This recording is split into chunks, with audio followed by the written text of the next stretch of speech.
Sí, que, profe, sí se ve. ¿sí? Bueno, ¿saben por qué? Porque ustedes saben que yo soy muy bruta con esto y a veces ha pasado que yo estoy viendo algo que a ustedes no les llegó nunca, digamos, hasta que me avisan. Ah, bueno, listo.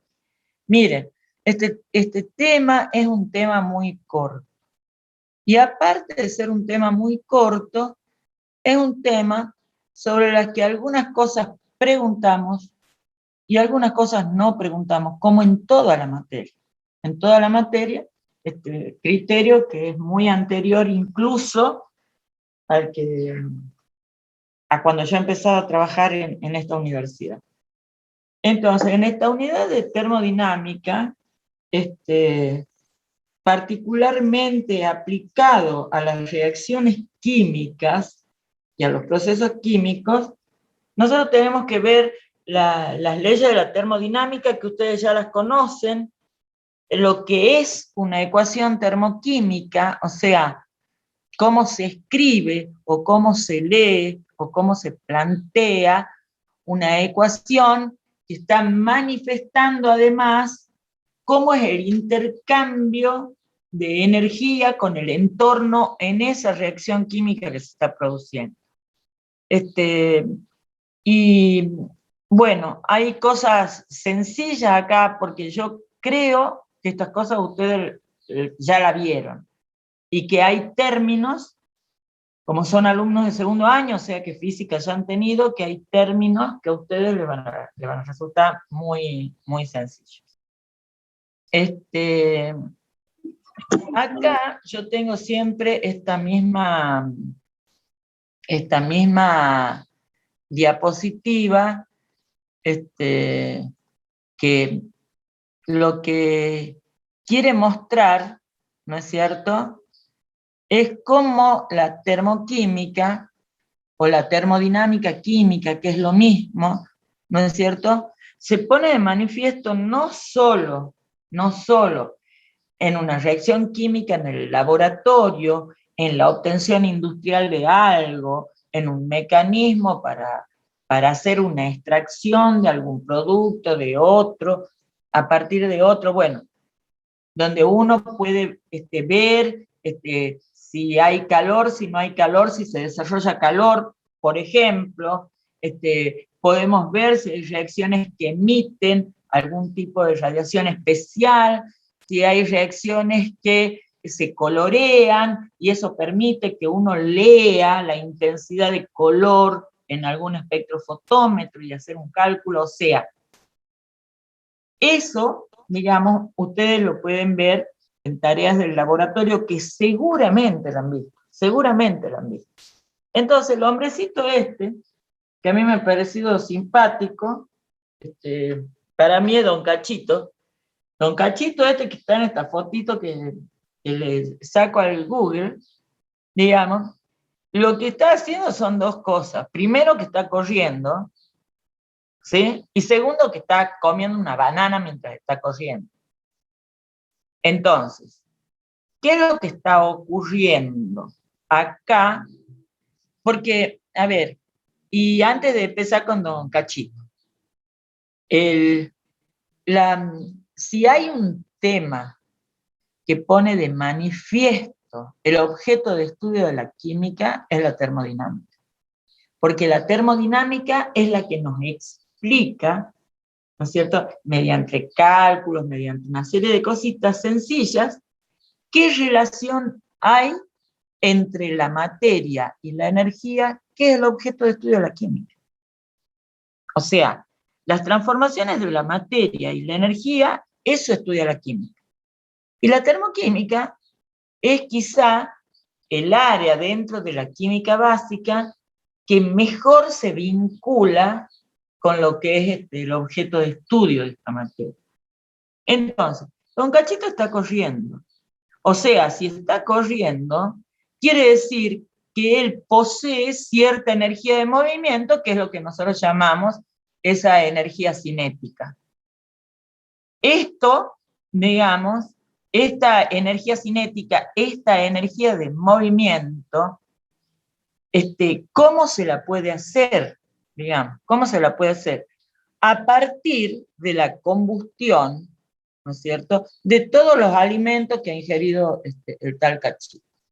O sea, se ha comido una bolsa de tutuca, 2 bananas y medio kilo de fideos antes de salir a correr por toda la avenida Perón. ¿Sí? Entonces, ¿qué ha ocurrido con ese alimento?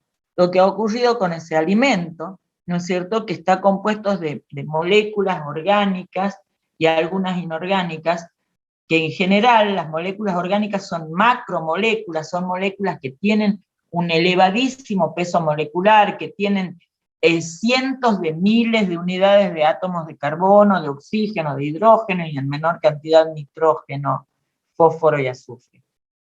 A ver, entonces, todas esas macromoléculas que van a constituir el aporte nutricional que le esté dando la banana, la tutuca, lo que está comiendo el cachito, ¿sí?, van a entrar al organismo y toda esa materia, esa ingesta de comida, se ha transformado en energía.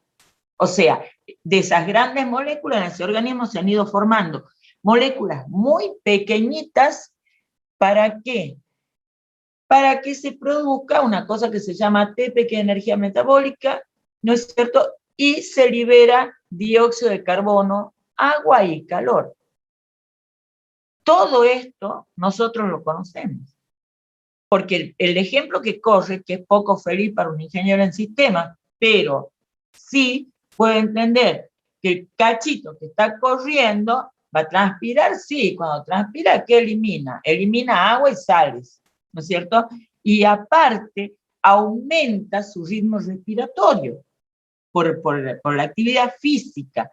Entonces, en ese proceso de respiración, ¿qué hacemos? Incorporamos el oxígeno del aire y liberamos ese dióxido de carbono para que lo tomen las plantas y nos devuelvan oxígeno. ¿Sí? Entonces ahí ya estamos viendo cómo se ha ido transformando esa materia que son esas macromoléculas en energía, la que le permite correr, ¿sí?, y el calor, que no significa otra cosa que se ha producido el aumento de la temperatura del cuerpo, o la sensación de calor, o la intensidad de calor, que es lo que uno siente, que es lo que a uno lo hace que elimine más sales y más agua por el proceso de transpiración. Entonces, acá, si entendemos este dibujito, estamos en condiciones de entender que la termoquímica va a ser esa disciplina dentro de la química que de lo que se va a encargar, chicos, de lo que se va a encargar es de establecer todas las relaciones, ¿no es cierto?, que se establecen, ¿no es cierto?, en una reacción química por el aporte de energía o por la liberación de energía. Porque la otra historia que ustedes tienen que tener como conocimiento para empezar a estudiar el tema, es decir, cuando se produce una reacción química, ¿qué es lo que va a pasar? Esa reacción química o va a liberar energía una vez que se ha producido la reacción, o necesita tomar energía del entorno para que la reacción se produzca. Esto es, si ustedes han entrado alguna vez al laboratorio de química, habrán visto que ustedes pueden mezclar una sustancia con otra y ven un cambio de color porque se ha producido una reacción en forma inmediata. Digamos, seguramente esa reacción que no ha necesitado que nosotros calentemos el tubo de ensayo al mechero, es una reacción que libera energía al entorno. Más o menos eso es otra cosa, pero hay un intercambio entre la materia y la energía. Siempre, siempre. Ahora, cuando yo pongo una sustancia A y una sustancia B en el laboratorio, ¿sí?, y tengo que calentar ese tubo de ensayo al mechero, tengo que prender el mechero y calentarlo al tubo para que la reacción se produzca, claramente puedo entender, ¿no es cierto?, que esa reacción necesita energía para que se complete, digamos. Esas son las dos situaciones gruesas, digamos, que me permite a mí o a cualquier persona que lea los libros de química, ¿no es cierto?, tratar de hacerle entender a chicos que no les interesa nada la química, cuál es el valor que tiene. O sea, a mí hay otras cosas que me gustan muchísimo en la química, pero debo decir que la termoquímica es como lo que permite entender claramente la relación entre la materia y la energía. Bien. Ahora, eso es lo que nosotros podemos ver ahí como ese objeto de estudio. Ahora, esa termodinámica, digamos, la termoquímica de cualquier reacción, ¿sí? En ella se verifican las leyes de la termodinámica, ¿sí? Esas leyes de la termodinámica, ¿sí?, van a ser fundamentalmente dos, que ustedes ya la conocen, o sea, hay tres, pero ustedes ya la conocen y saben que la primera ley de la termodinámica es la que habla de la cantidad de energía. Y la primera ley de la termodinámica lo único que hace es hablar de la conservación de la energía. ¿Y qué dice esa ley? Que la energía del universo es constante. ¿Esto qué quiere decir? Que la energía del universo ni se crea ni se destruye, solo se transforma. Solo se transforma. Un ejemplo, chicos, cuando ustedes están haciendo una reacción química en el laboratorio y han sacado de un frasco que está en la mesada 2 mililitros de ácido clorhídrico, ¿sí? O sea, han sacado primero 2 mililitros de hidróxido de sodio, lo han puesto en un tubito. Después han sacado otros 2 mililitros del frasquito de ácido clorhídrico y lo mezclan con el hidróxido de sodio. Ponen el ácido lentamente por las paredes, toda una historia para poner el ácido sobre otra sustancia que tiene agua. ¿Y qué ocurre? Ocurre, ¿no es cierto?, que ese tubo se calienta. Y ustedes lo tocan al tubito de ensayo y han notado que ese tubito de ensayo ha aumentado su temperatura. Ahora, esa temperatura no apareció ahí por generación espontánea.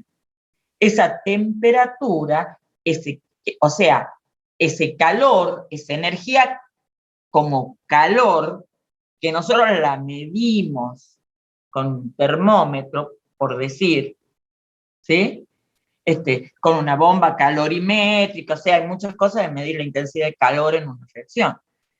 Pero quiero decirles que ese calorcito, que no va a ser otra cosa que una forma de energía, no es que aparece así por generación espontánea. Se ha creado una cantidad de energía cuando hemos mezclado el clorhídrico con el hidróxido de sodio. No, señores. Solo ocurrió que cuando se han mezclado esos dos compuestos, se han dado una serie de intercambios, ¿sí?, que ya los veremos, ¿no es cierto?, que se han transformado en ese desarmarse compuestos y armarse otros, ¿sí?, se ha generado energía como calor. O sea, imagínense, si yo pongo hidróxido de sodio con ácido clorhídrico, lo que voy a obtener, tema del primer parcial, es cloruro de sodio y agua, ¿sí? Entonces, imagínense que para que esa reacción se produzca, primero, el hidróxido de sodio se tuvo que separar en catión sodio y en grupos oxidrilos. Esto quiere decir que los dos electrones de la unión entre el sodio y el hidróxido de sodio, y esos dos electrones son básicamente energía eléctrica, ¿sí? Porque son dos electrones y masa de expresión. Entonces, esos se han tenido que separar, ese enlace se ha tenido que separar. ¿Qué se va a liberar ahí? Energía. Cuando el ácido clorhídrico tiene que formar el cloruro de sodio, se tiene que separar el protón del cloro. Otro enlace que se rompe, digamos, y va a liberar energía. Pero en eso, que se han roto el hidróxido de sodio por un lado y el ácido clorhídrico por el otro, se juntaron el cloro con el sodio y han formado el cloruro de sodio, lo que significa que el cloro le tomó el electrón que le quedaba del enlace al sodio, tomó ese electrón, queda como cloruro y el sodio queda como catión. Todo eso, chicos, es intercambio de energía. Todo eso es intercambio de energía. Y la energía que se libera cuando se rompe un enlace es la que se usa para formar otro enlace. Las energías que se liberan cuando se desarma, por decir, una macromolécula en moléculas más pequeñas, se va a liberar como forma de calor. Digamos, y por eso es que las grasas, los hidratos de carbono, que son moléculas re grandes, digo porque ustedes son jóvenes, seguramente van al gimnasio o tratan de hacer gimnasia o cuidan la alimentación si practican algún deporte, le dicen, antes de ir a la actividad física, tienen entrenamiento, los chicos que juegan al rugby, al fútbol, al vóley, a lo que fuera, ¿sí? Al tenis, a lo que fuera. Antes de ir al entrenamiento, ¿qué le dice la gente del club o sus amigos con los que vayan a jugar? Muchachos, cómanse bien porque queremos ganar el partido. Coman bien porque queremos ganar el partido. Y tenemos que llegar desde el primer minuto hasta el último minuto del segundo tiempo, si fuera el fútbol, ¿sí? En perfectas condiciones. Entonces, ¿qué hacen ustedes? Piden en la casa que les hagan fideos, ¿sí? Si es con salsa, mejor, pero se comen por lo menos medio paquete o un paquete entero de fideos. Comen tutucas, ¿sí? Le meten pan como si fuera, qué sé yo, cebolla verde, o sea, como si fuera que no tiene nada. ¿Y por qué? ¿Por qué? Porque ese va a ser el combustible, ¿no es cierto? Esas grandes moléculas de hidratos de carbono, de grasas y todo eso, van a ser el combustible para que ustedes tengan restos de energía para mover la patita, para hacer las flexiones, para hacer las abdominales, la lagartija, lo que quieran. ¿Sí? Entonces, esa energía uno quizá no advierta, pero como yo siempre digo, lo más maravilloso que tiene la química es que uno la puede ver a la química en la vida diaria. Y esto que estoy diciendo, ¿quién más, quién menos de ustedes ha hecho deporte o sigue haciendo deporte o actividad física ahora, como cuando estaban en el colegio, qué sé yo? Y entienden que si son deportistas, digamos, y aparte están estudiando esta carrera, bla, bla, bla, necesitan estar energéticamente bien parados.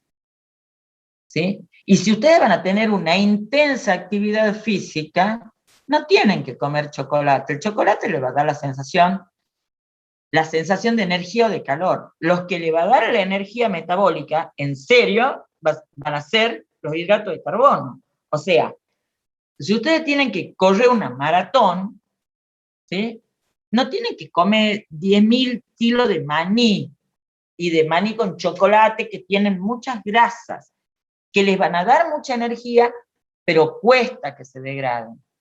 Pero si ustedes comen tutuca, fideos, arroz, o sea, todo lo que son hidratos de carbono, almidones e hidratos de carbono más chicos, eso es lo primero que se degrada en un organismo con actividad física. Y de ahí se obtiene la mayor cantidad de energía. Entonces ustedes se comen 2 kilos de hidrato de carbono antes del entrenamiento, y cuando se van a pesar después del entrenamiento, no solo no tienen los 2 kilos de más, sino que tienen algunos gramos o bastante más de gramos que antes de empezar la actividad física. ¿Por qué? Porque hayan transformado materia, compuestos de reserva del organismo, en energía para que ustedes mantengan la maratón. Eso es un ejemplo de lo que dice esa primera ley de la termodinámica, que la energía no se crea ni se destruye, solo se transforma. Esto traducido en una oración sería como decir que la energía del universo permanece constante. ¿Sí? Ese es el primer principio. Ahora, el primer principio, ley de la termodinámica. El segundo principio de la termodinámica, ¿qué es lo que dice? ¿Qué es lo que dice? Ese segundo principio habla de la entropía.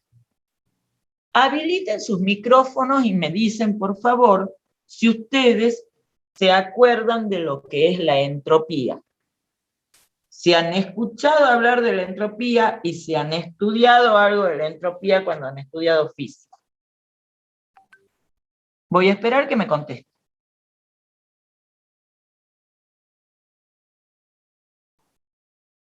No saben. No contestan. No, profe, no me acuerdo. Pero ustedes han estudiado, no estoy tomando examen, chicos. El Estoy, sistema de organización, me acuerdo que lo vimos, profe, pero no me acuerdo qué era. claro, porque ¿saben por qué? Porque por ahí me dicen, nunca hemos visto esto. Y yo tengo que ver cómo, en lugar de colgarles esto, les cuelgo una clase que sea más clara con la termodinámica. Digamos, o que sea más abundante en datos. Esto es muy elemental porque son estudiantes de sistema y tienen su cabeza puesta en otras cosas que no es la química, digamos. Entonces, pero seguramente ustedes deben haber escuchado, no porque lo sepan ni porque estemos tomando nada ahora, deben haber escuchado del caos entrópico o de la entropía, que se escribía con una letra S mayúscula, la entropía. Y esa segunda ley de la termodinámica, ¿no es cierto?, permite que se mida, digamos, que se mida cuantitativamente cuánto se puede degradar una energía. Pero degradarse, ¿en qué sentido? Que se degrada una forma de energía para transformarse en otra. Entonces, en esa segunda ley de la termodinámica, de lo que se habla, ¿no es cierto?, es de que la entropía del universo va en aumento, está en aumento. ¿Y qué es la entropía? La entropía es una medida del desorden molecular. Y como todo el universo está constituido por estructuras químicas más simples, más complejas, pero saben que en esas estructuras y aún en átomos aislados, lo que vamos a tener es energía dando vuelta alrededor de esos núcleos. ¿Sí? Entonces, todo lo que está ocurriendo en el universo invita a que se cumpla esto que se ha dicho hace mucho tiempo, que es el aumento de la entropía en el universo. Y eso es lo que dice la segunda ley de la termodinámica. Cuando nosotros tenemos que estudiar estas cosas, que estaba puesta acá como de un cachito, digamos, y ustedes tienen flechas donde están entrando determinadas moléculas y están saliendo otras moléculas. Entonces, digamos que Don Cachito sería nuestro sistema, nuestro objeto de estudio, ¿sí? Y todo lo que tiene a la vuelta, si libera calor, si absorbe humedad, si llega a las macromoléculas complejas, todo eso, ¿no es cierto?, va a ser el ambiente, el entorno, los alrededores. O sea, siempre que hablemos de una reacción en términos de la termodinámica o de la termoquímica, que es la termodinámica aplicada a las reacciones químicas, ¿no es cierto?, vamos a tener que saber lo que es un sistema y saber también qué es el ambiente o el entorno o los alrededores, que son formas, ¿no es cierto?, en que pueden leer escrito el término del entorno a la reacción química. Entonces, un sistema, ustedes saben que es una parte de materia que se selecciona para estudiarla. ¿Sí? Uno separa una cantidad de materia, eso puede ser un compuesto puro, puede ser una sustancia compuesta, puede ser un trozo de un sistema material que esté formado por muchas estructuras químicas diferentes. O sea, pero si yo aíslo eso, lo que estoy haciendo es delimitando mi sistema, que va a ser mi objeto de estudio acá. Y todo lo que rodea al sistema va a ser su entorno, su medio ambiente, su alrededor, que es lo que, como ustedes lo pueden encontrar en cualquier libro de texto. Entonces, cuando hablamos de la termoquímica y de estas leyes de la termodinámica puestas en una reacción química, chicos, estamos hablando básicamente, muy elementalmente, para que entiendan que vamos a hablar, si la reacción química necesita que le aporte, que el entorno le aporte energía para que la reacción se produzca, o si es que se produce una reacción química que no solo no necesita aporte de energía, sino que libera energía al entorno. Eso es lo que nosotros tenemos que tener en la cabeza cuando pensamos en la termodinámica química o termoquímica. Es decir, esta reacción necesita tomar energía de su medio ambiente o no. Tengo una situación. Esta energía, esta reacción, ¿libera energía al medio ambiente o no? Tengo otra situación. ¿Qué es lo que estudia la termoquímica? ¿Cuál es el intercambio de calor entre un sistema químico y su entorno? Entonces, acá, chicos, ¿me están entendiendo algo de lo que digo? Porque yo siempre les pido, por favor, que si no entienden, y tenemos 180 millones de diapositivas, no es el caso, y hay que volver a la segunda, no me importa. Lo que me importa es que o sea, por eso damos clases. Damos clases para tratar de que hagamos una puesta en común del tema que tienen que estudiar. Y para hacer una puesta en común, lo primero que tienen que tratar de decirme, profe, no entendemos nada, profe, algo entendemos, profe, eso. Entonces, si no entienden, me paran, retomamos y vemos cómo se vuelve a explicar lo que necesito, por favor. Y acá tenemos ejemplos que seguramente, todos estos dibujitos, obviamente yo los saco de YouTube, no de YouTube, ¿cómo se llama? De Google. Bueno, la cuestión es que es muy probable que ustedes cuando han estudiado física o físico-química o química en sus colegios, hayan visto este dibujito que es más común que la escarapela, digamos. Entonces, ¿qué es lo que tenemos? 3 botellas, una no tiene tapa, la otra tiene tapa y la otra está totalmente cerrada. Sería una botella de agua que hemos dejado en la mesa sin volver a ponerle el corchito, digamos. Sí, eso se llama un sistema abierto. ¿Por qué? Porque el agua que está en esa botella puede salir al entorno, ¿sí? O puede condensarse en el entorno y volver a caer al seno de la botella.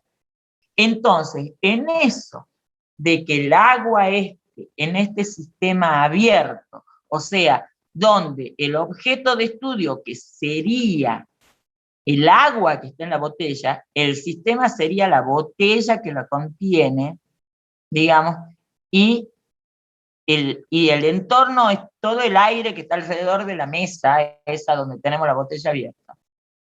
Entonces, ¿está intercambiando materia con el entorno? Sí, porque el agua se va a evaporar. Bueno, pero si la tenemos arriba de la mesa, profe, si nadie está calentando el agua.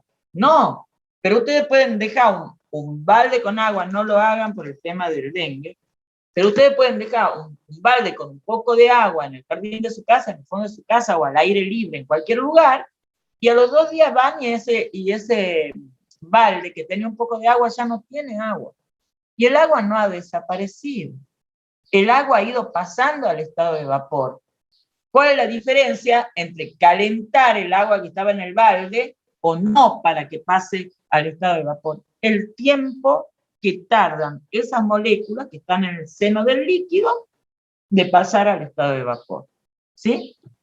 Entonces, ¿hay un intercambio de materia? Sí, de masa, que es lo mismo que decir materia. Y hay un intercambio de energía también, porque quiere decir que de alguna manera esas moléculas de agua, ¿no es cierto?, que tienen todos los electrones de cada molécula moviéndose enloquecidamente, porque saben que las estructuras químicas no son rígidas, son totalmente dinámicas, porque los electrones están dando vuelta alrededor de núcleos que tienen carga opuesta.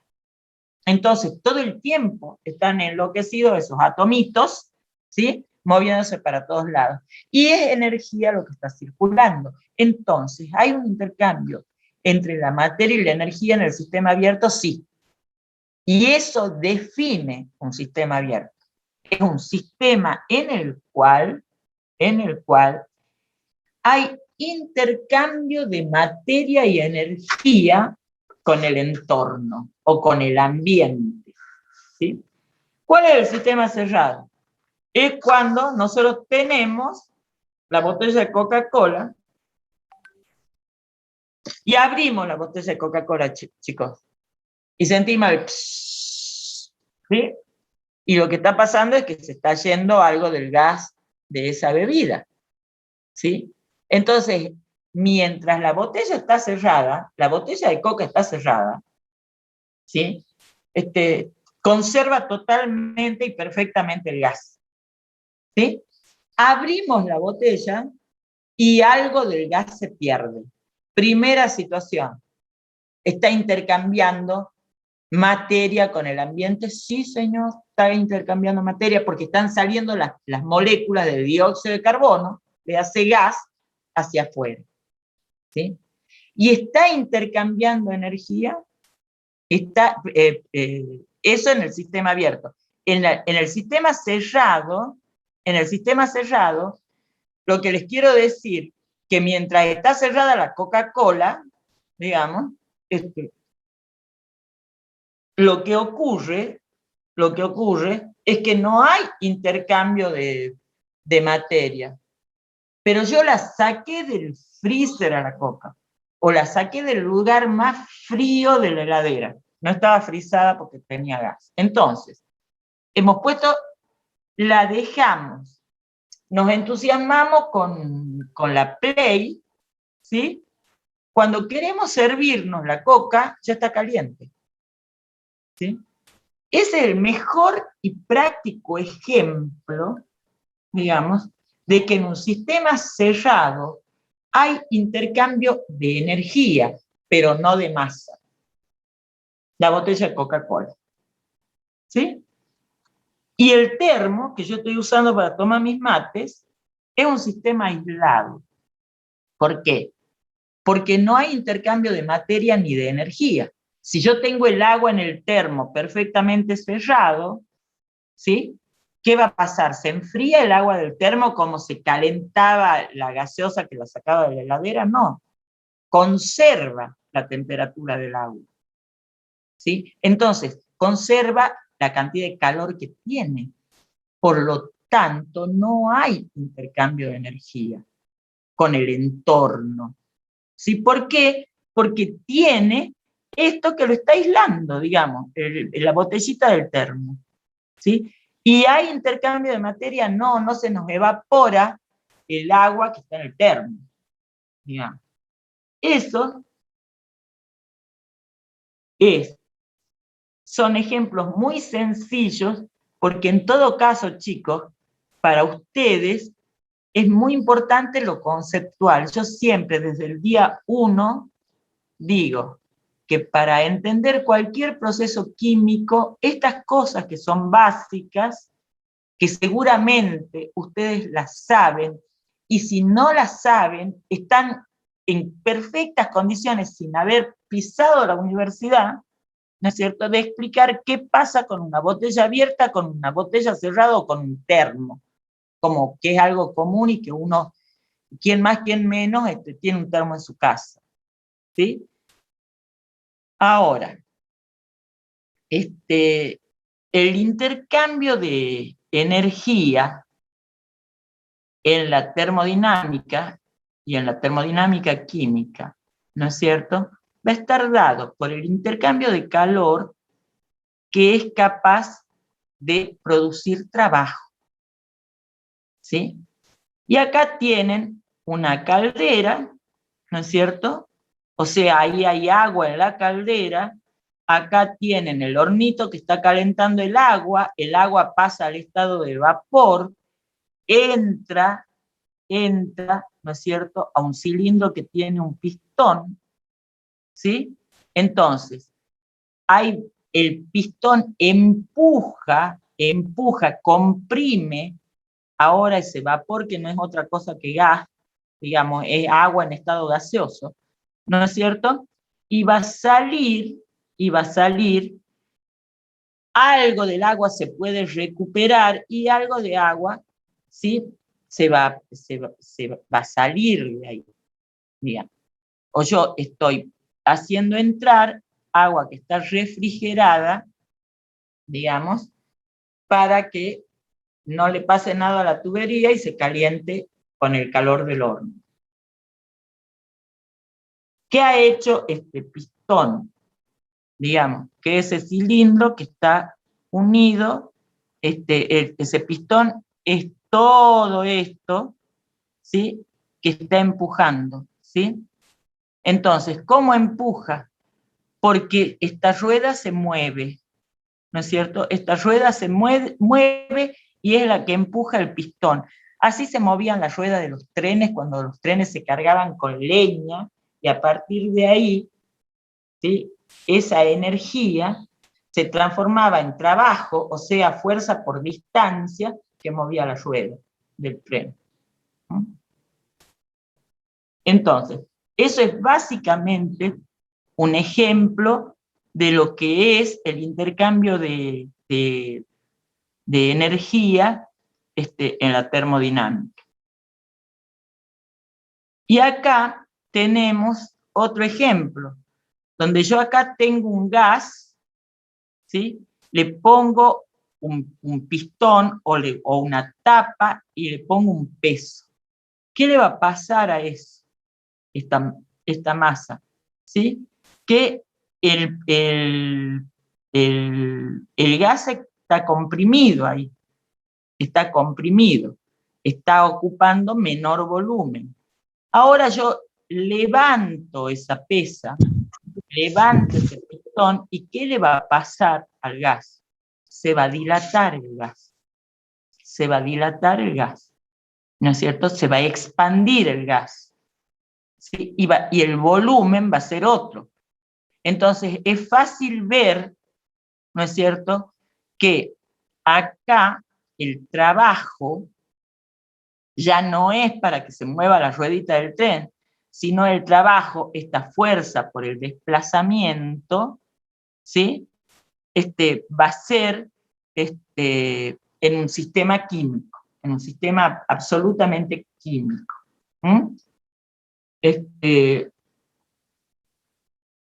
Y podemos ver cómo cuando aumento, que hemos visto en las primeras bolillas en las primeras unidades de esta asignatura, ¿no es cierto?, de qué le pasaba al volumen de un gas cuando yo aumentaba la presión. Y acá le estoy poniendo un peso, pero va a ser masa por superficie, es presión lo que estoy ejerciendo y el gas se comprime. Disminuyo la presión, ¿sí? Y lo que va a pasar es que ese gas se va a dilatar. Ahora, ¿qué va a ser esa energía? ¿Qué va a ser la energía? La energía no es otra cosa que la capacidad que tiene un sistema para realizar un trabajo. ¿Sí? ¿Y qué es el trabajo? ¿Y qué es el trabajo? ¿No es cierto? El trabajo es una relación entre la fuerza y la distancia. ¿Sí? Y así se lo define. El trabajo, que se representa con la letra W, esto ustedes seguramente, aunque ustedes me digan que no, yo estoy segura de que esto lo han estudiado en física mucho mejor que acá, ¿sí? Va a ser fuerza por distancia. V de L es una diferencial de la distancia, ¿no es cierto? Entonces, y eso no va a ser otra que presión, ¿sí? Si la superficie es constante,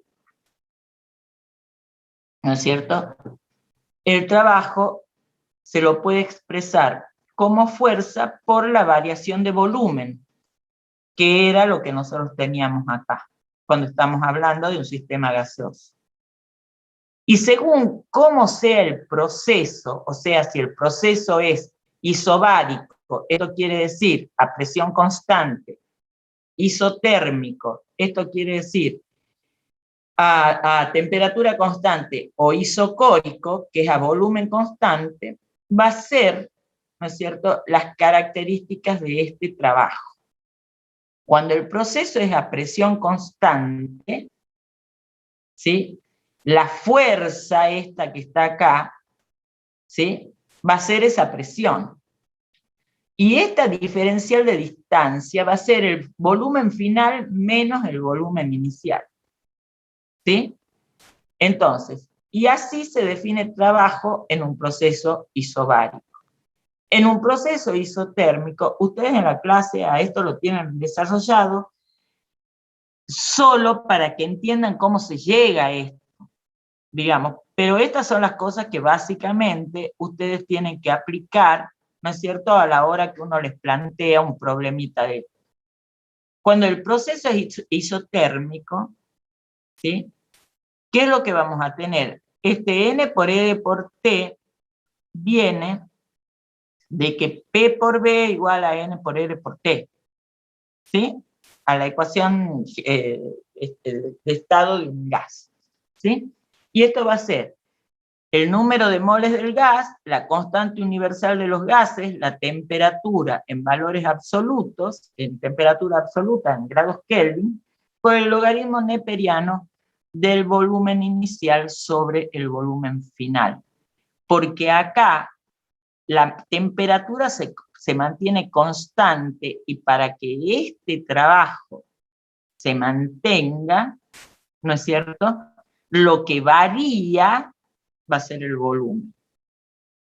Ahora, cuando el proceso es isocórico, esto quiere decir que el volumen es constante, entonces este delta de B, que estoy marcando con el cursor, delta de B, ese T chiquito quiere decir a temperatura, si es a temperatura constante,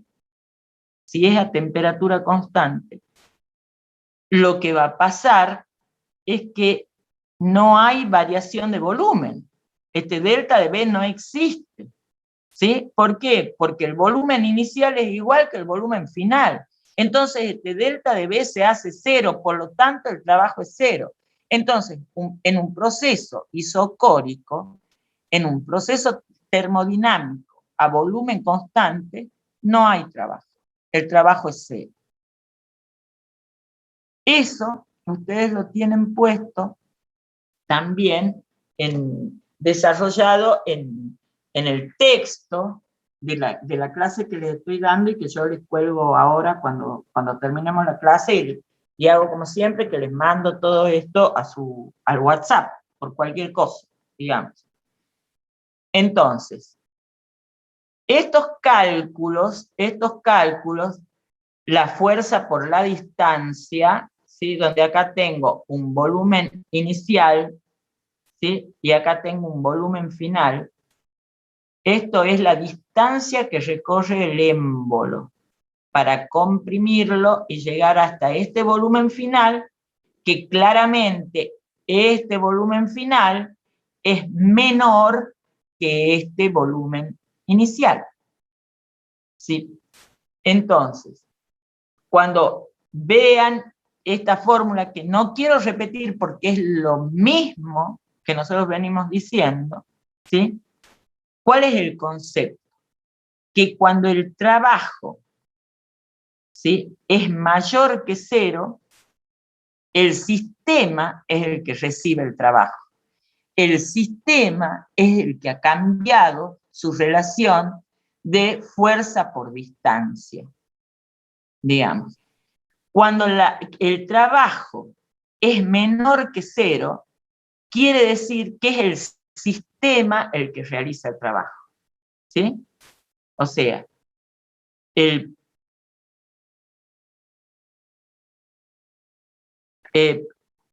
sí, estoy diciendo bien, no es que había leído como si dijera 2 realiza, no. Cuando la presión, cuando el trabajo es mayor que cero, el sistema es el que recibe el trabajo del exterior, del entorno, ¿sí? Y cuando eso es menor que cero, el sistema es el que realiza el trabajo. Eso, chicos, es para asignar, por eso se pone este signo negativo en la definición del trabajo externo, ¿sí?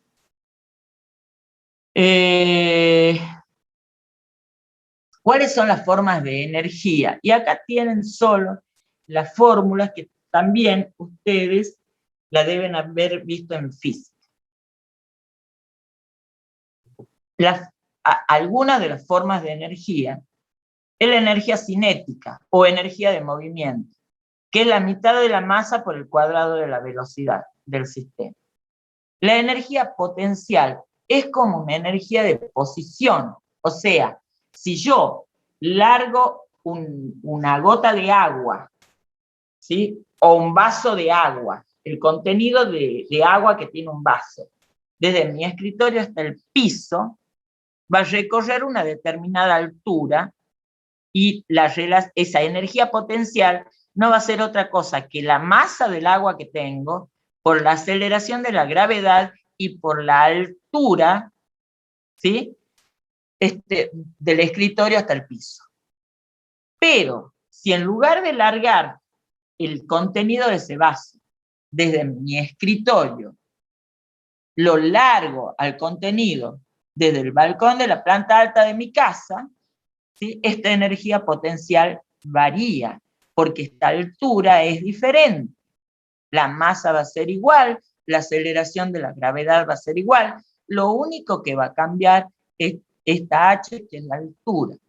Entonces, podríamos entender, entre comillas, que la energía potencial es una energía que relaciona al sistema, ¿no es cierto?, con la posición que tiene ese sistema en el universo que nosotros estamos hablando, ¿sí? Es la energía propia del sistema, que va a ser modificada únicamente por la altura a la que se encuentra ese sistema.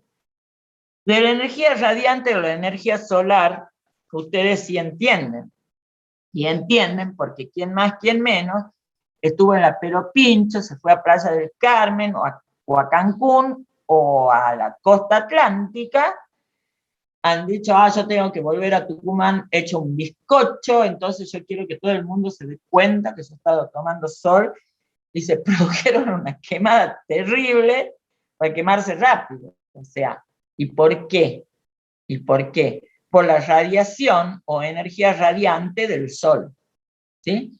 Entonces, que con esos rayos, que no son otra cosa que energía, han quemado nuestra piel, que es lo que le hace producir el cambio de color, más las arrugas, más algunos daños y otra serie de cositas que no son tan saludables.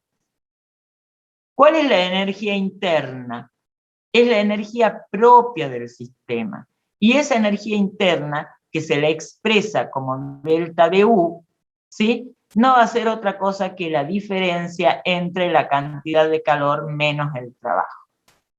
Y el calor es otra forma de energía, entre otras formas de energía. Estas son las que con seguridad ustedes han visto en física. Volviendo a lo que era esta primera ley de la termodinámica, ¿sí? ¿Qué es lo que quiere decir este dibujito que está acá? Esto que está en rojo es el sistema que nosotros aislamos para el estudio termodinámico, para ver cómo es el intercambio de materia y energía de ese sistema con quién, con el entorno. Es todo lo que rodea a ese sistema, ¿sí? Entonces, W es trabajo y Q es cantidad de calor. Cuando se ejerce trabajo, o sea, o fuerza por distancia, que es lo mismo que trabajo, sobre el sistema, ese valor de W es un valor positivo.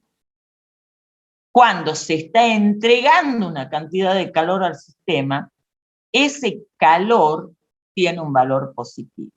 O sea, ya sea trabajo o cantidad de calor que el entorno le dé al sistema, esos van a tener valor positivo. Es trabajo y cantidad de calor realizado sobre el sistema. Cuando el sistema es el que realiza el trabajo, cuando el sistema es el que libera calor al entorno, ¿sí?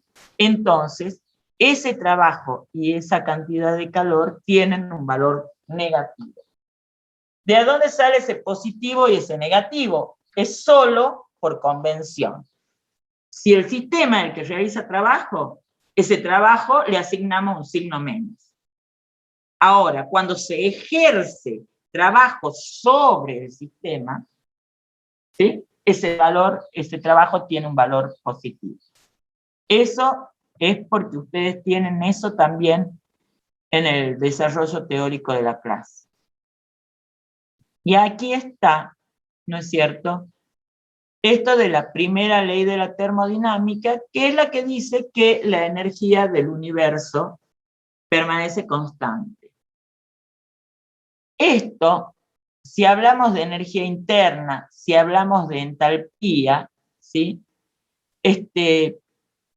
Lo que va, en términos absolutamente prácticos, lo que cambia es la designación, pero todo lo que hemos dicho acá, ¿sí? Y todo lo que hemos dicho acá, ¿sí? Se ven en él. Entonces, la energía interna es calor menos trabajo, ¿sí? Si el trabajo es fuerza por distancia y estamos hablando de un gas, ¿sí? Ese trabajo va a ser menos la presión por el cambio de volumen, ¿sí? Y si reemplazamos el valor del trabajo en la fórmula de la variación de la energía interna, nos queda que el cambio de la energía interna va a ser igual a la cantidad de calor por la presión por la variación del volumen, ¿sí? Entonces, ¿cuál es la salvedad? que cuando yo tengo un proceso isocórico, esto es, un proceso a volumen constante, este delta de B se hace cero, este término de la ecuación, se hace cero, por lo tanto, en ese caso, en un proceso isocórico, la variación de energía interna es igual a la cantidad de calor. ¿Sí? Ahora, si en lugar de hablar de la energía interna, hablamos de entalpía, que es otra forma de hablar de lo mismo, de hablar de la energía del sistema. En tal caso, la cantidad de calor, ¿sí?, ahora va a estar relacionada con la presión. Y la entalpía va a ser igual a la QP, o sea, a la cantidad de calor a presión constante. ¿Sí? Cuando nosotros tenemos sólidos y líquidos, la entalpía es exactamente igual, en términos numéricos, digamos, el delta de H es exactamente igual al delta de U. Ahora, en términos prácticos, para que entendamos esto de la energía y su relación con la materia, que es lo que estudiamos en química. Yo jamás les pediría a ustedes, ¿no es cierto?, que expliquen técnicamente y exactamente cuál es la diferencia entre la entalpía, que es una forma de medir la energía, y la energía interna, que es otra forma de medir la energía. ¿Sí? Solo quiero que entiendan que estamos hablando de la energía del sistema. ¿Y qué es lo que pasa cuando yo tengo la presión constante, ¿sí?, el volumen constante, y qué es lo que pasa cuando yo tengo la presión constante? Esto debería ir acá. ¿Sí? Ahora, en los sólidos y en los líquidos, ¿por qué? Porque los sólidos son prácticamente incompresibles, entonces este volumen prácticamente no va a variar. Siempre que hablemos, y los sólidos son incompresibles, y los líquidos son prácticamente incompresibles. Por lo tanto, en ese caso, medir la energía interna como delta de H es lo mismo que medirla como delta de U.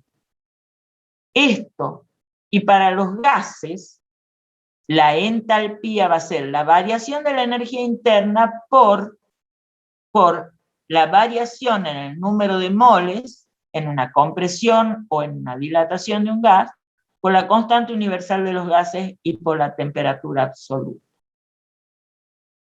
Todo esto que está acá, chicos, y yo les sugiero que cuando ustedes estén estudiando estas leyes de la termodinámica y todo lo que dice el apuntecito, digamos, en términos de la ley de la termodinámica, vean que lo único que estamos haciendo con estas ecuaciones es ver cómo se justifica, ¿sí?, el primer principio, ley de la termodinámica, que dice que la energía del universo se mantiene constante. Esto es, cómo se producen esas variaciones de energía en un sistema aislado. ¿Sí? En un sistema aislado. ¿Cómo se mide esa energía? ¿Sí? Si nosotros decimos que es la fuerza por la distancia, ¿sí?, estas energías se van a medir en joules o en kilojoules. O sea, un joule es un newton por metro, digamos. Así que eso también lo tienen puesto, eso ustedes lo saben en la física, está puesto como recordatorio en la clase de química, pero no hay mucho más que decir. A ver, entonces, ¿Qué es lo que quiero que veamos en esta diapositiva? Yo acá, esto lo que indica es cómo varía la energía potencial, desde 0 hasta un valor X, ¿sí? Y esa energía potencial hemos dicho que estaba vinculada con una cuestión de altura, de distancia del sistema, ¿no? Entonces, si yo tengo con una alta energía potencial, ¿sí?, a los reactivos, se ha producido la reacción química y los productos tienen mucha menor energía potencial, esta barrita me indica esto, la diferencia entre la energía potencial de los reactivos y la energía potencial de los productos. Si yo resto la energía de los productos, supongamos 2, menos la energía de los reactivos, supongamos 8, el resultado va a ser menos 6. Entonces, ese valor negativo en el cambio de energía, quiere decir que en este pasaje de reactivos a productos, el sistema libera calor al entorno, o libera energía como calor al entorno, que es lo mismo, ¿sí? Y estamos en presencia de una reacción exotérmica. Esto yo creo que es muy fácil de entender, excepto que ustedes me digan lo contrario y vemos cómo les vuelvo a explicar. Pero en términos prácticos, es como que ustedes están en el laboratorio de química en la facultad y mezclan una sustancia A con una sustancia B. Y el tubo de ensayo se calienta, ¿sí? ¿Eso qué quiere decir? Que la reacción es exotérmica, que libera calor al entorno, libera energía como calor al entorno. Y por eso se calienta el tubo, ¿sí? Esto pretende ser como un pequeño ejercicio que no es exactamente de coordenadas, pero es para ver cómo se modifica la energía potencial entre reactantes y productos de forma tal que en esa reacción se libera energía como calor y decimos que la reacción es exotérmica. Entonces, siempre que yo en una reacción química tenga un delta de H negativo, ¿sí?, quiere decir que esa reacción es exotérmica. Por lo tanto, que el sistema libera energía como calor al entorno. Acá la vemos para que yo me detengo mucho en las diapositivas porque creo que cuando entendemos los dibujitos es más fácil estudiar. Entonces, acá pasa al revés. Yo tengo reactivos, ¿sí?, reactantes con un nivel bajo de energía potencial, ¿sí? Entonces, los productos que se obtienen tienen mucha mayor energía. ¿Cómo es esa diferencia de potencial? Que va a ser la energía potencial de los productos menos la energía potencial de los reactivos. La energía potencial de los productos es más grande, ¿sí? Entonces, ese delta de H va a tener un valor positivo. ¿Qué quiere decir que la reacción es endotérmica? ¿Qué quiere decir eso? Que la reacción, para que se produzca, debe absorber energía del entorno. Entonces, el sistema que estamos estudiando, lo que tenemos en el tubo de ensayo, absorbe energía del entorno para transformarse en productos. Hay reacciones que se producen sin que nosotros tengamos que prender un mechero. Es más, hay un compuesto que tiene un nombre raro, pero que es de uso bastante común en el laboratorio, que se llama cuprotartrato doble de sodio. perdón, tartrato doble de sodio y potasio. Tartrato doble de sodio y potasio. ¿Sí? Un compuesto que tiene 4 átomos de carbono y tiene como la parte, digamos, no metálica y que tiene sodio y potasio como la parte metálica. Es una sal.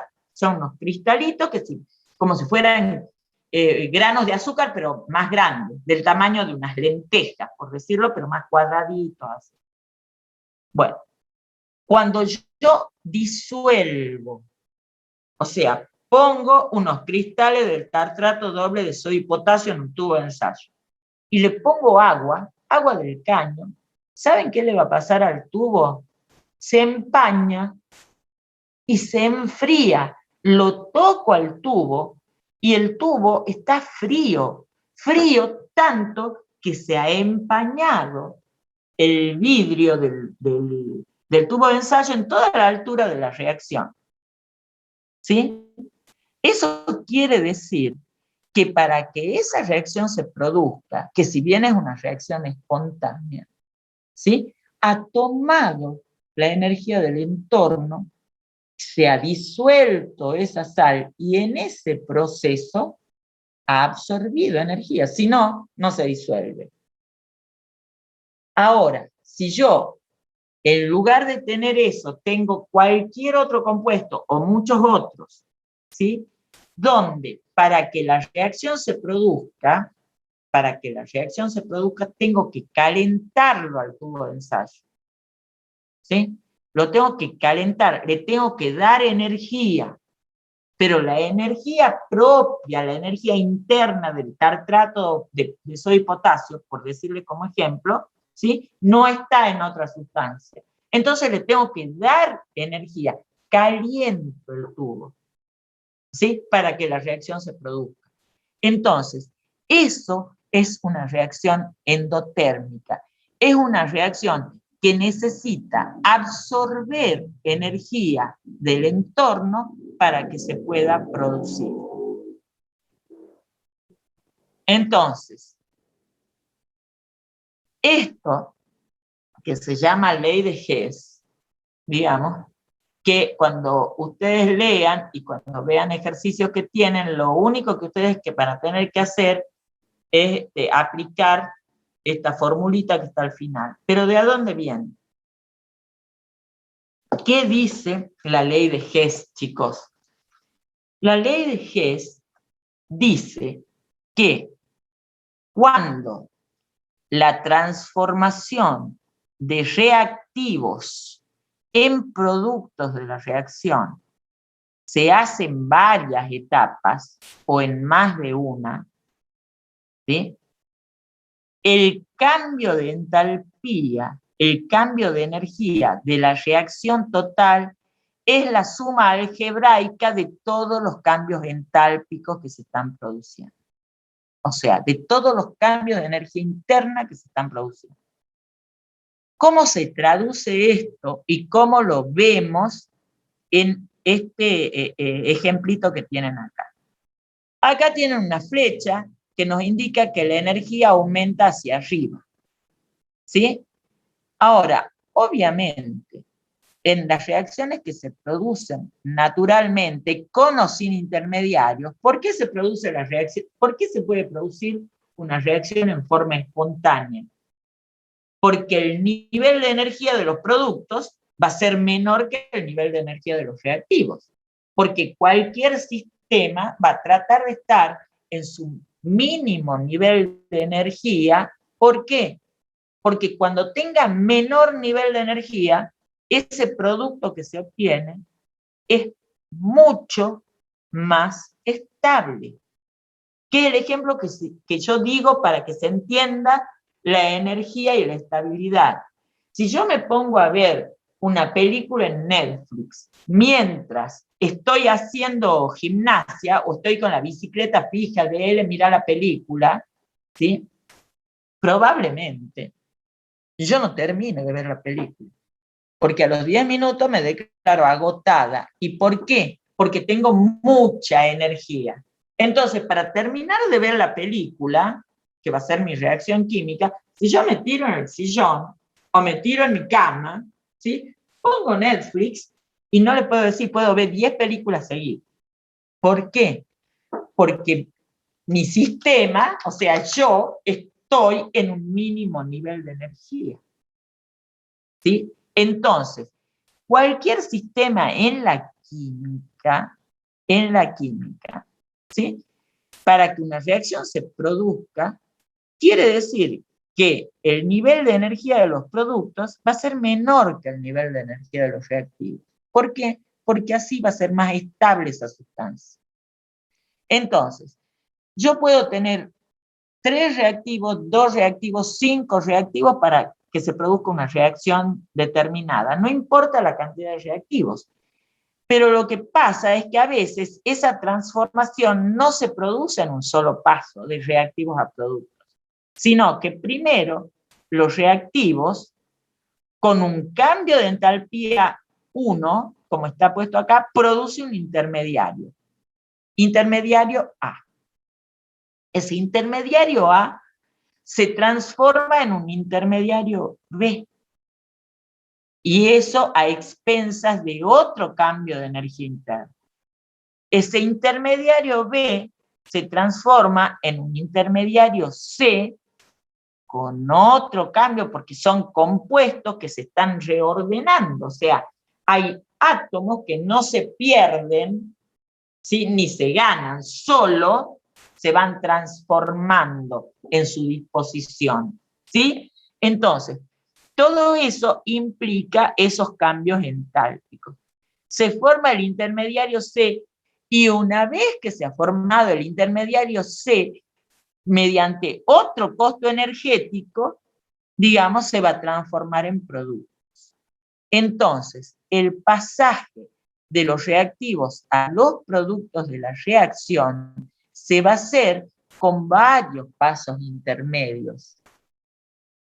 Que cuando uno eso estudia química del carbono es fácil ver en el mecanismo de la reacción. En la química inorgánica no hablamos tanto del mecanismo, sino de la secuencia en la formación de los intermediarios, que no es otra cosa que un mecanismo, ¿no? Pero dicho de otra manera.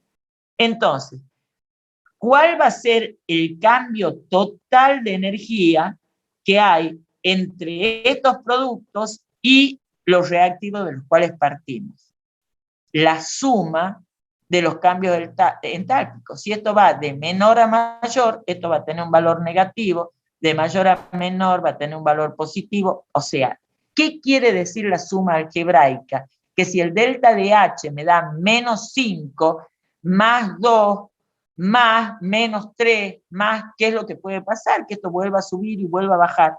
¿Sí? Entonces, eso quiere decir la suma algebraica, que respetamos el signo aritmético, ¿no es cierto?, del valor de ese cambio de entalpía, para sumarlo algebraicamente y que eso me dé el verdadero valor del cambio de energía, del cambio de entalpía, entre la formación de los productos desde los reactivos que tenemos.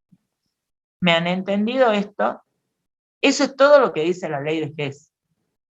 Digamos que cuando una reacción se produce no en un solo paso, sino que en varios pasos intermedios, el cambio total de la entalpía va a ser igual a la suma algebraica de los cambios entálpicos de cada uno de las formaciones de esos intermediarios.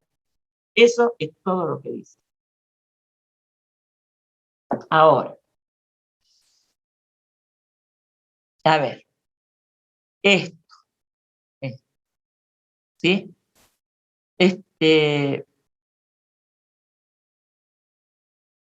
La termoquímica, que es el objeto de estudio de esta unidad, se rige por el primer principio de la termodinámica, que es el que dice que la energía de un sistema permanece constante. ¿Sí? Cuando estamos hablando de conservación de energía a un sistema termodinámico, a un sistema donde hay calor y donde hay trabajo. ¿Sí? Y acá está puesto el detallecito que está puesto en las diapositivas, qué pasa en los gases ¿no es cierto?, cuando el volumen es constante o cuando la presión es constante. Se rige por el segundo principio de la termodinámica, que dice que en un proceso espontáneo la entropía del universo aumenta. Y para nosotros, para ustedes, para los que no estamos haciendo ensayos termoquímicos, sino que tenemos que entender algunos procesos químicos, la mejor manera de entender qué dice el segundo principio de la termodinámica es que cuando el proceso es espontáneo, o sea, cuando el cambio de una sustancia A en B se transforma, se produce espontáneamente, que puede ser un reordenamiento molecular, que hay, ¿sí? La entropía aumenta.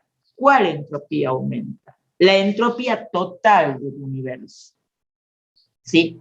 Y cuando hablamos de universo, hablamos de todo nuestro entorno, por lo menos en la Tierra, ¿sí?, en el planeta Tierra.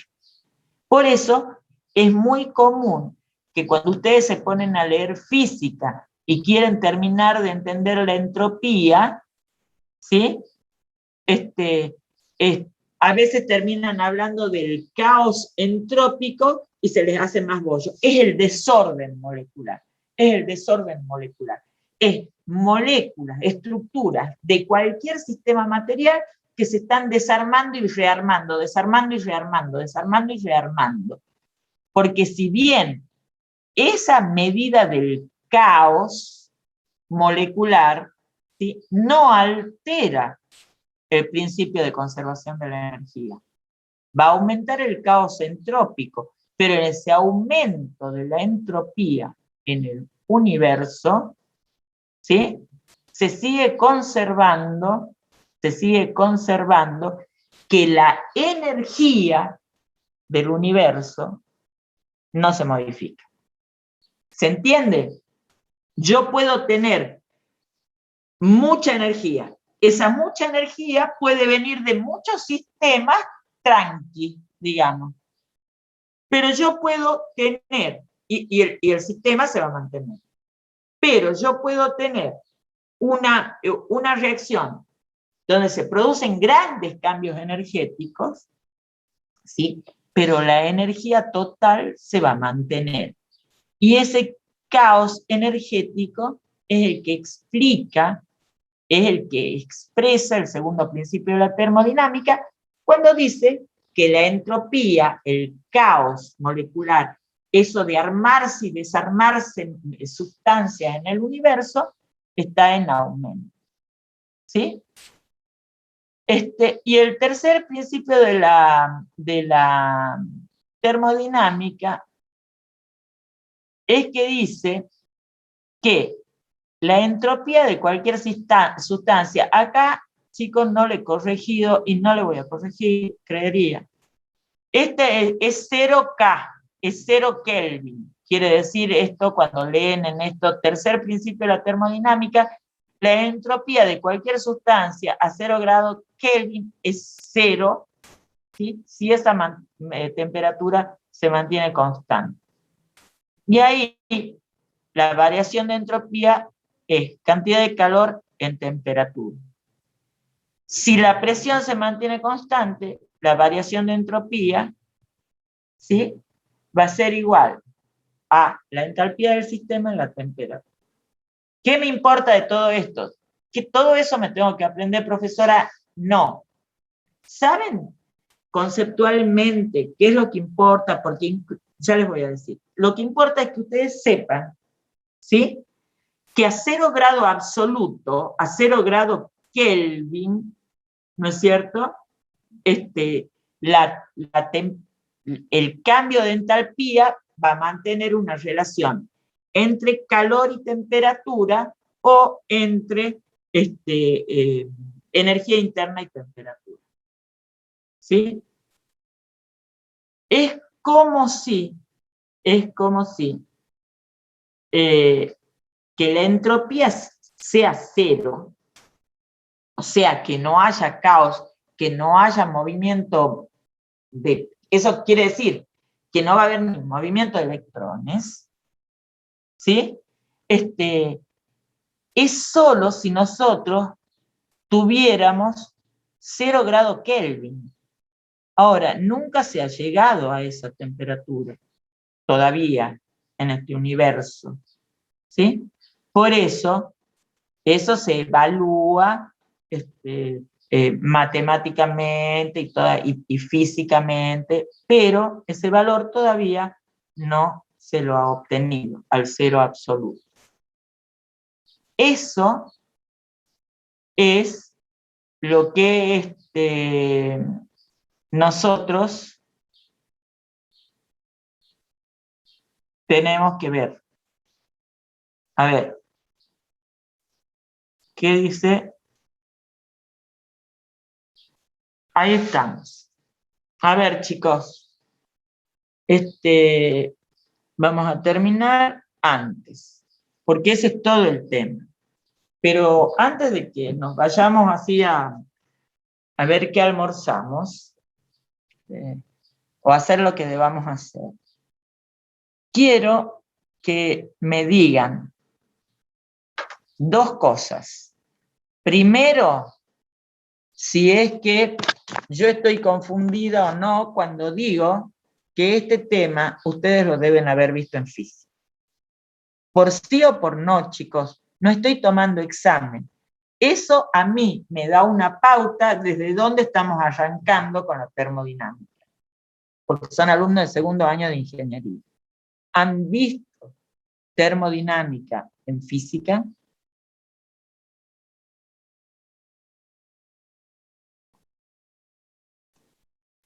Sí, sí. ¿Han visto el primer principio de la termodinámica, el segundo principio de la termodinámica, el tercer principio de la termodinámica? ¿Lo han visto en física?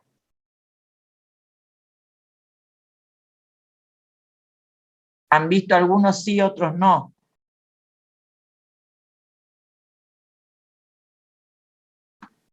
A ver.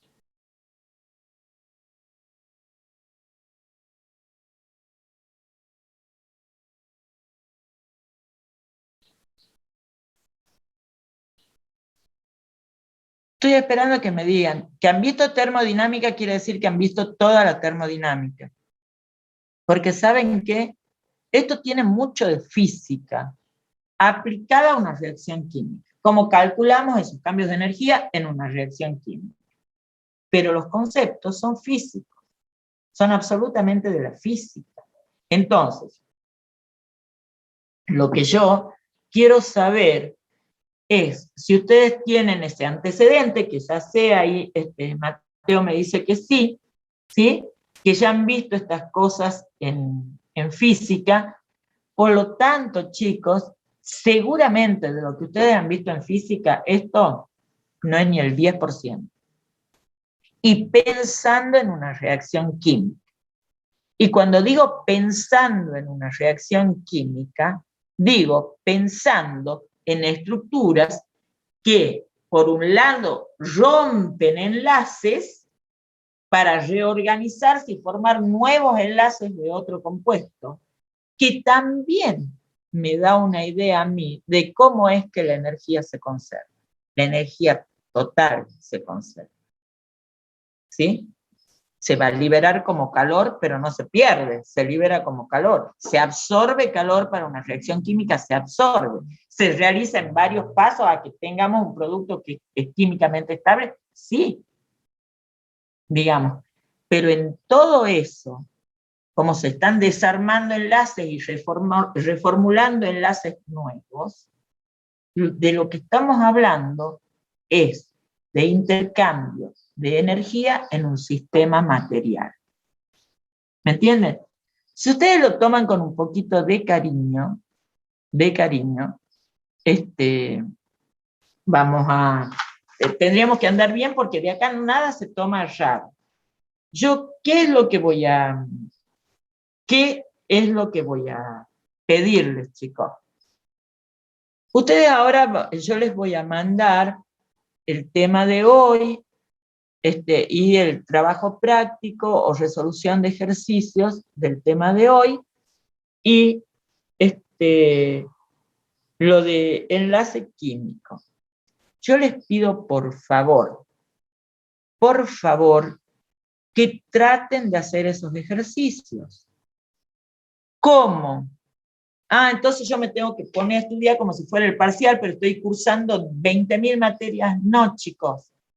Yo digo que ustedes, como quien van estudiando para el parcial, van a tener su apunte en la compu o en la impresión, si le hacen o no, esperaría que no, para que no gastemos papel al vicio, ¿sí? Con el contenido teórico, el power, todo el material que ustedes tienen que estudiar, yo les doy. O sea, no es que tienen que salir a buscarlo. ¿Qué es lo que tienen que hacer? Sacar el trabajo práctico, los ejercicios de revisión y ver qué dice el problema 1. Calcular A más B menos C. Me voy al apunte. ¿A dónde está esto de calcular A? Y leo y trato de contestar el ejercicio. Ese modo es un hermoso modo de estudiar química o de estudiar cualquier materia. Cuando yo voy resolviendo un planteo práctico, como es una resolución de problemas, ¿no es cierto?, con la teoría en la mano. Porque eso me permite ir entendiendo los conceptos, que es lo importante para ustedes. Para ustedes es importante tener los conceptos frescos, porque no van a ser químicos ni mucho menos que eso. ¿Sí? Entonces, lo conceptual es importante. ¿Cómo yo asimilo mejor un concepto? Resolviendo ejercicios. Entonces, no es que se van a tener que poner a estudiar así la teoría, no. Para eso les doy, desde el día 1, ¿no es cierto?, acompañado al contenido teórico y al power que yo trato de explicar del contenido teórico en las clases, los ejercicios de revisión y los trabajos prácticos, para que ustedes tengan cómo ir entendiendo esa teoría si es que no han terminado de entender. Yo les pido por favor que hagan ese ejercicio. Me da igual que me manden ejercicios para ver si lo han hecho bien, si no lo han hecho bien, si cómo se resuelve. No, no me da igual. ¿Saben por qué? Porque si no establecemos hora de consulta, o me dicen, profe, ¿a qué hora podemos tener una hora de consulta? Nos metemos al Zoom y hacemos una hora de consulta, digamos. Pero si por cualquier cosa no lo hacemos, me mandan la fotito o el PDF a mi celular o a mi correo, que es el que yo uso, chicos, que le estoy poniendo acá, ese Turbay 959 @yahoo.com.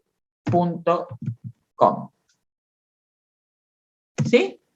Es el que yo uso desde hace 1800 años, y me mandan lo que vayan estudiando, me mandan las dudas que tengan, me mandan para que acordemos, o me mandan al WhatsApp.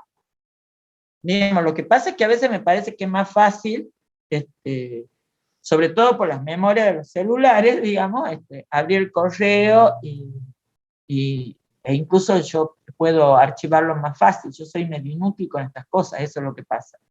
Pero si eso les ayuda a que ustedes vayan estudiando estos temitas para el final, digamos, para el otro parcial, perfecto. ¿Y saben por qué me interesa que les vaya muy bien en el segundo parcial? Porque es muy probable que puedan ir a aprobación directa o que estando aprobados los parciales, y eso no se lo tomen al pie de la letra. Pero es probable que si ustedes tienen 5 o 6 en el segundo parcial, tengan que hacer un pequeño trabajito de química ambiental, ¿sí?, que antes no dábamos, pero que ahora están viendo de que es probable que demos. y que con ese trabajito ustedes puedan acceder a la promoción directa siempre y cuando tengan aprobados los parciales.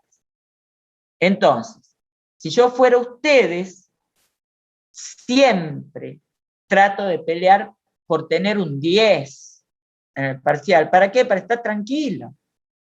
O sea, trato de exigirme todo lo que pueda para rendir un buen parcial, y ahí le tapo la boca a cualquier docente. Y le digo, mire, ¿qué se viene a hacer espesa acá, profe? Si mire cómo he estado cursando yo la materia. ¿Sí? Y por supuesto que un docente que entienda que es parte del equipo de enseñar y aprender, le va a decir, sí, chicos, tienen razón, revisemos esto, expliquemos un poquito esto otro, ya está bien, gracias. ¿Ah?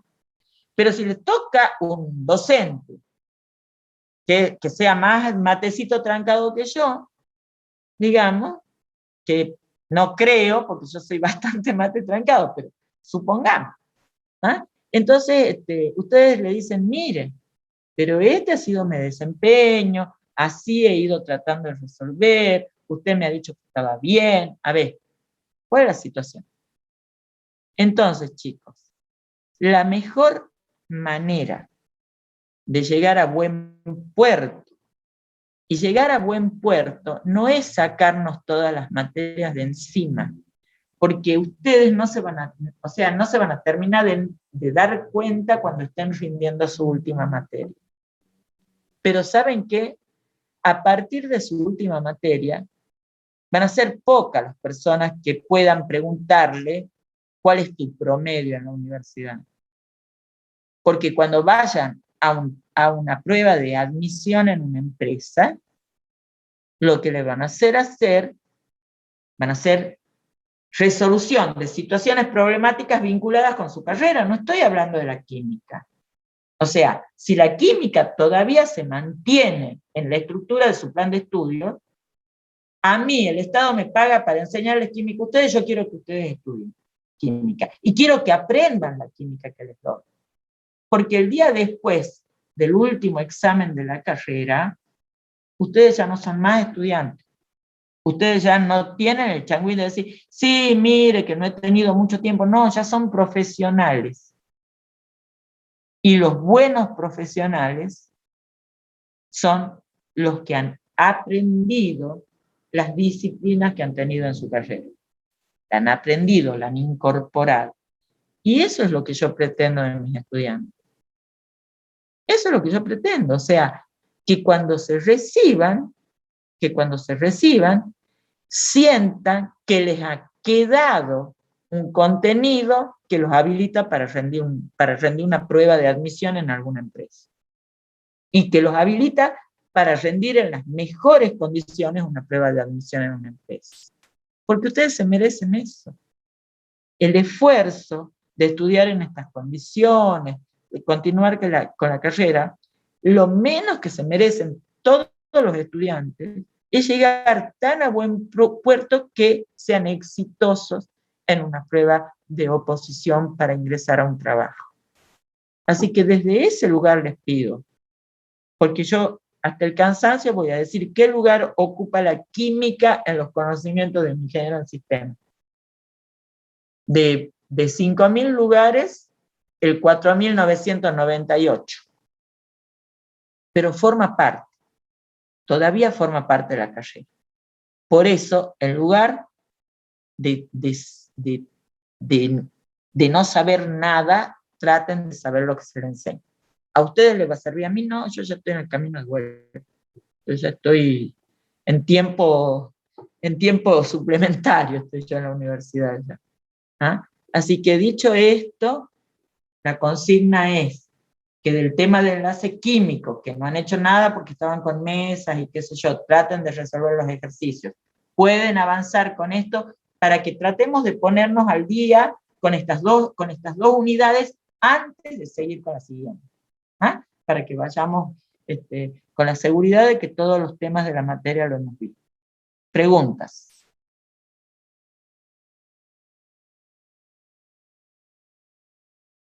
Voy a hacer una sola pregunta a ver si me contesta. ¿Quieren que terminemos ya mismo la clase? Si yo fuera usted en el acto, digo, sí, profe, pero así. Sí, profe. Bueno, bien, Gabriel, ¿no? Es el que me Sí, contesta. profe.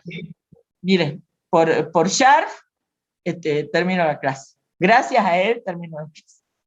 Cualquier cosa, quedamos conectados por el WhatsApp. ¿Ah? O por el correo. Perfecto, profe. Muchísimas gracias. Bueno, chao, que estén muy bien. Cuídense mucho, chicos. Chao, chao. Chao, profe, que esté Profe, que ande bien. bien. Chao, profe, nos vemos. Hasta luego, Chao, profe. Chao, chao, chao, chao.